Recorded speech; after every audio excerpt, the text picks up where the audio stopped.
of the offseason champion Denver Broncos, who got a week 1 win, signed, sealed, and delivered to them courtesy of Brian Callahan.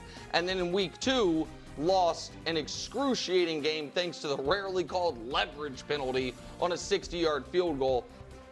I think all those fan bases are fairly greatly concerned, given they all had real expectations this year. Okay, I want to know, Denver Broncos, are you greatly concerned? Are these fan bases all greatly concerned? Because I made this video yesterday where, you know, when I did the whole thing where I said I don't think the Broncos fans are greatly concerned. Are there some concerns? Are you frustrated? Absolutely, but greatly concerned, panicked?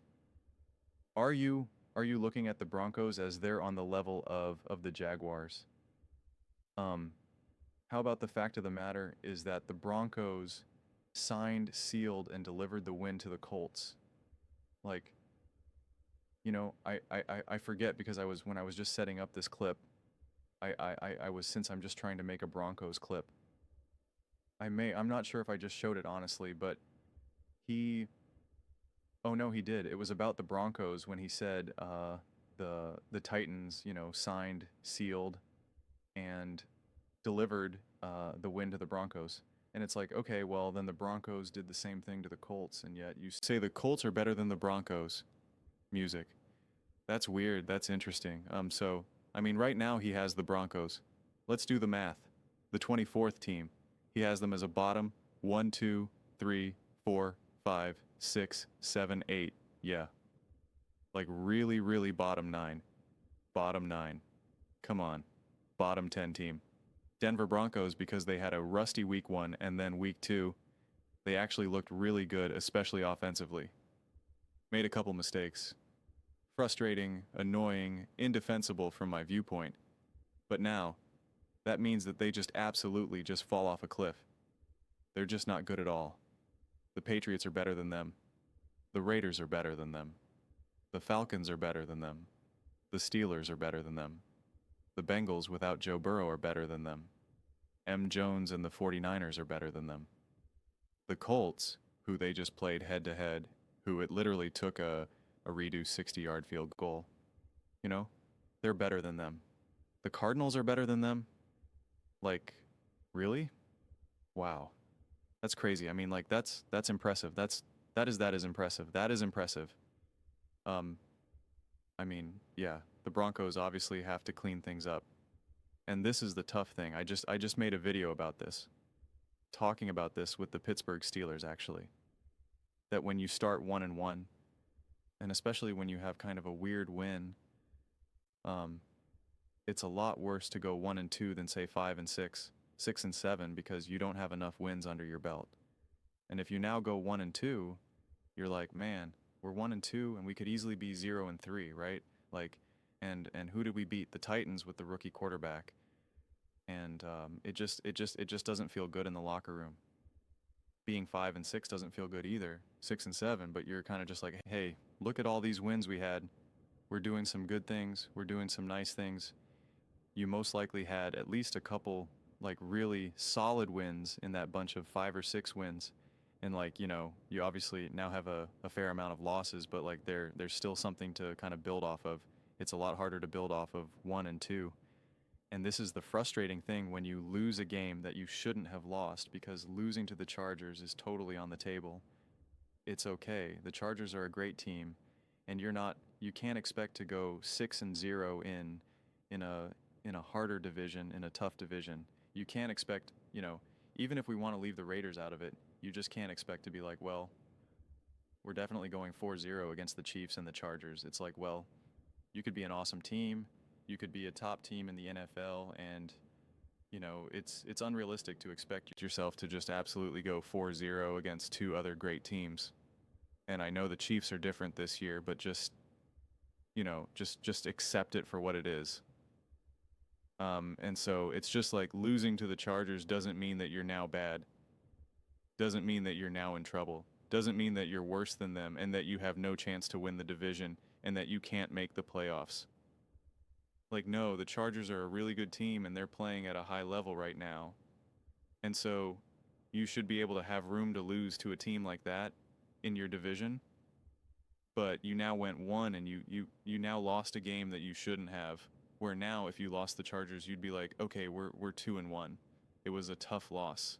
We beat like a bad team and a decent team, and now we lost to potentially a great team. We got to figure out ways how we can get these wins against great teams.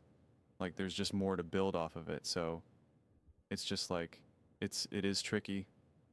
This to me though, in a lot of ways, I don't want to say it's a must win because this is one of those things where you do got to pull back because like I just gave the whole conversation about 1 and 2 is doesn't feel good, but it is where you do have to recognize like, all right, 1 and 2 is not good, but we blew a loss that we shouldn't have had.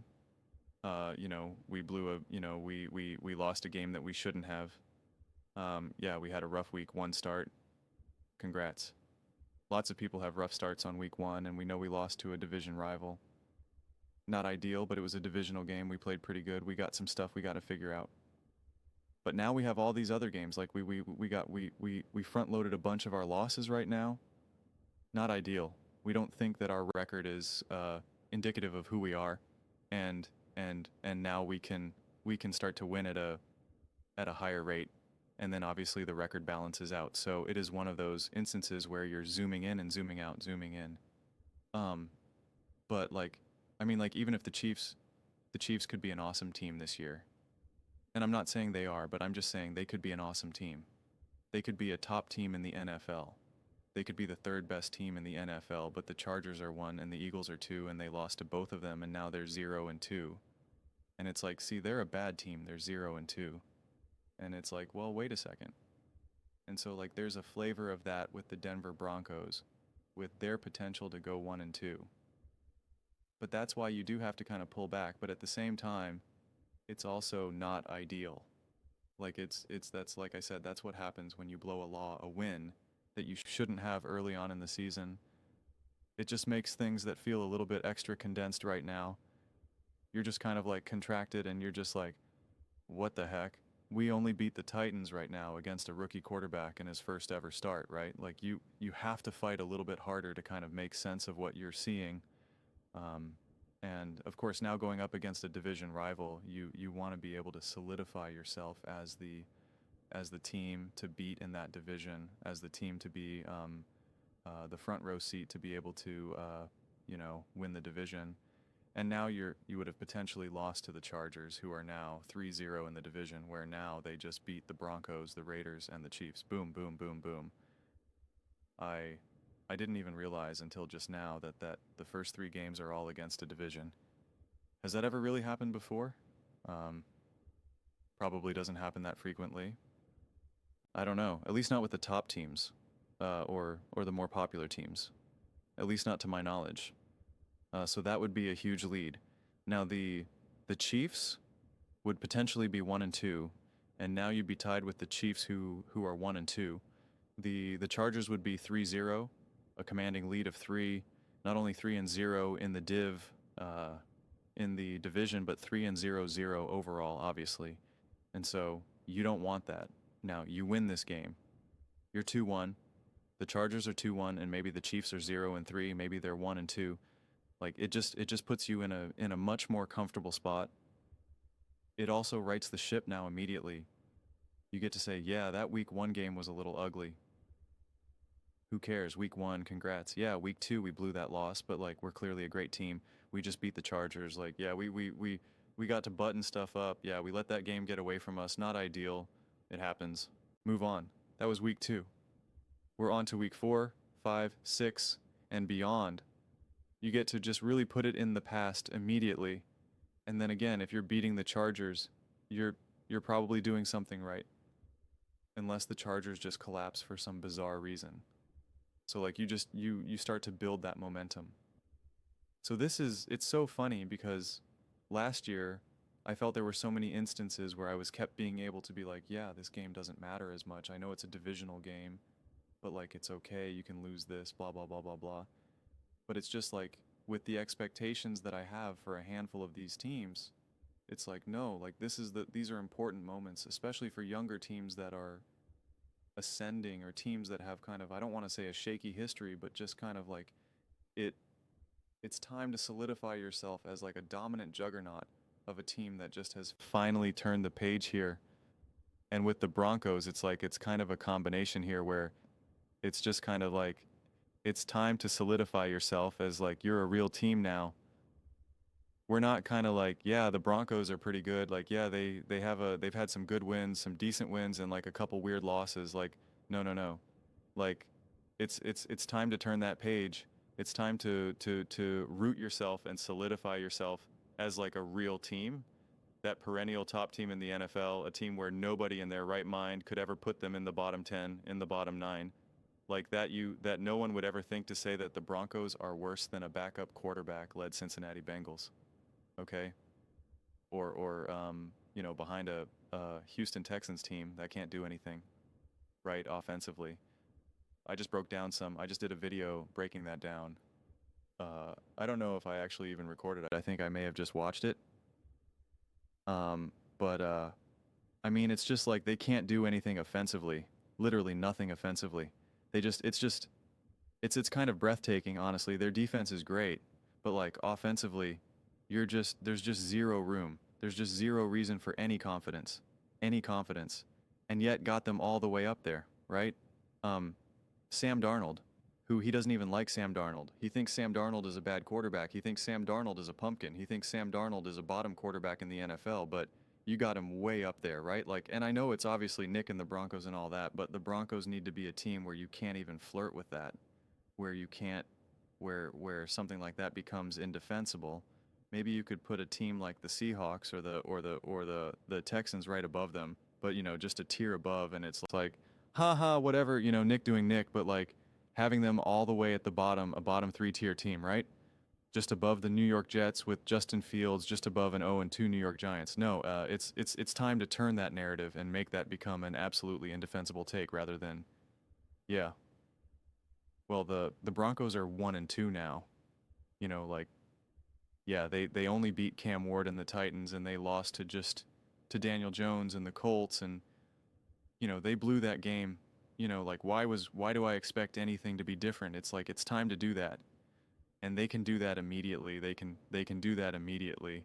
Nick in this clip, I think it was said, set the stage for the Dallas Cowboys, or no, I think maybe it was for the must-win segment, and he said if the Cowboys win against the Bears, and then if they can now beat the Packers, I think it's the following week. It's just like they can feel like a great team. They battled with the Eagles.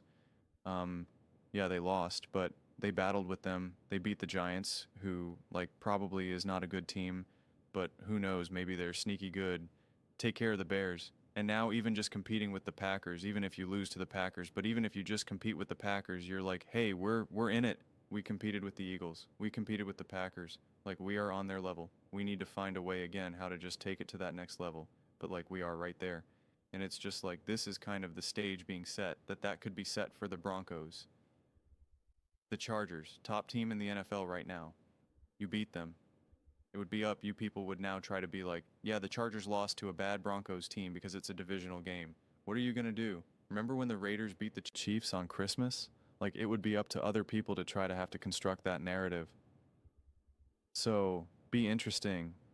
But those are just my thoughts. I'd absolutely love to hear yours. What do you guys all think about Denver Broncos being a bottom team in the NFL and just greatly concerned about them? Let me know in the comments below. I read every single comment. It's whether you agree with me or disagree with me. Either way, let's get in some discussions. Let's get in some fights. But ultimately, let's just have some fun. And please do consider subscribing. We are building an amazing community here, and absolutely love to see you part of it. I want to build something that we all generally feel connected to, something that we're really excited to be part of. I think we're well on our way to doing it. And please don't forget to give this video a thumbs up, as it really does help with the visibility and the algorithm. Thank you so much. See you next time.